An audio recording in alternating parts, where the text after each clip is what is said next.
আমি যদি ভুল না করে থাকি তাহলে নিশ্চয়ই আপনি তানভীরের মা।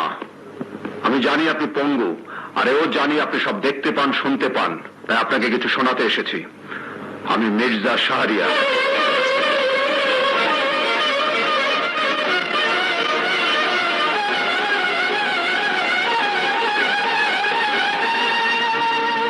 আপনার সামনে দাঁড়িয়ে দেখতে ইচ্ছে করছে একটি জঘন্য কুৎসিত চরিত্রের সন্তানের মায়ের চেহারাটা কত কুৎসিত। আপনি কেমন সন্তানের সাথে জীবন কাটাচ্ছেন যে মিথ্যের আশ্রয় নিয়ে আমার সর্বনাশ করতে চান? আপনি কেমন সন্তানের জন্ম দিয়েছেন যে টাকার জন্য মনুষ্যত্ব বিকিয়ে দেয়? আপনি কেমন সন্তানের মুখে মা ডাক শোনেন যে পাপের টাকায় মায়ের চিকিৎসা করাতে চান? ওই টাকায় নিজেকে সুস্থ না করে এই টাকায় বিষ আনিয়ে খেয়ে নেবেন।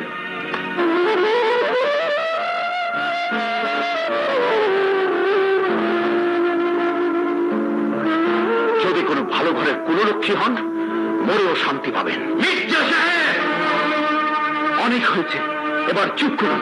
Stop it. কারো মুখে বিষ ঢেলে দেয় তারা যারা অমৃতের খোঁজ জানে না। ছন্দ নয় তাদের কাছে অর্থহীন যারা বিষের বাঁশি বাজায়।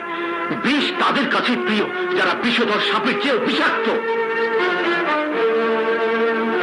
আজ যদি আপনার মাকে সামনে পেতাম তবে জিজ্ঞেস করতাম তিনি কেমন অভদ্র সন্তান জন্ম দিয়েছেন যে অন্যের ঘরে ঢুকে এক অসহায় মহিলাকে অপমান করে।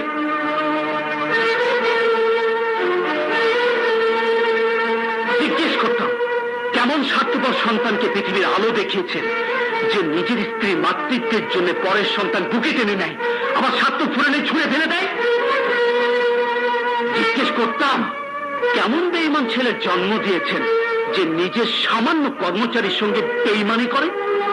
কে বলেছে সব কথা? আমি বলেছি। আমার সমস্ত কথা যদি মিথ্যা হয় তাহলে কোথায় আমার সন্তান? আমি তোমাকে আগেও বলেছি, এখনো বলছি, তোমার সন্তান বুকে করে 20 বছর আগে আমার স্ত্রী হারিয়ে গেছে। আমি যদি বলি নিজের সন্তানের স্বার্থ রাখতে গিয়ে আমার সন্তানকে পথের কাঁটা বেঁধে অত্যন্ত সুকৌশলে আপনি তাকে সরিয়ে দিয়েছেন। না সাদ, না। যে সন্তানকে সারাটা জীবন নিজের সন্তান জেনেছি তাকে নিয়ে এত বড় অপবাদ দিও না। আমি তাকে সন্তান ভেবে লিখে দিয়েছিলাম আমার স্থাবর অস্থাবর সমস্ত সম্পত্তি, যার সাক্ষী তুমি নিজে। এরপর কাজলের কোলজোরে যখন আশিক এলো তখন চেয়েছিলাম 2 সন্তানকে সমানভাবে সম্পত্তি ভাগ করে দিতে। তোমাকে আনতে লোক পাঠালাম, কিন্তু দুর্ভাগ্য আমার তুমি তখন জেলে। আমার মনে বিন্দুমাত্র পাপ ছিল না, আজও নেই। তাই তো আমার সম্পর্কের বড় ভাই মহারানীকে চর মেরেছিলাম, অপমান অপদস্থ করেছিলাম যখন সে আমাকে বুদ্ধি দিয়েছিল তোমার সন্তানকে কোনো এতিমখানায় সরিয়ে দিতে, যাতে তুমি তোমার সন্তান খুঁজে না পাও, সম্পত্তির দাবি করতে না পারো। আপনার চোখের পানি কি একটা মিথ্যে কাহিনীকে সত্য বানিয়ে দেবে? আপনার সাজানো গল্প কি আমার সন্তানকে আমার বুকে ফিরিয়ে দেবে? আপনার সুনিপুণ অভিনয় কি আমার মনে করুণার অনুগ্রহ জন্ম দেবে? কারো করুণা বা অনুগ্রহ নিয়ে মির্জা শাহরিয়ার বাঁচতে শেখেনি। আমি সোজা তলিয়ে যাব, তবু কাঠ হয়ে ভেসে থাকার চেষ্টা করব না। তোমার সাথে আমার কোর্টেই দেখা হবে। দাঁড়ান।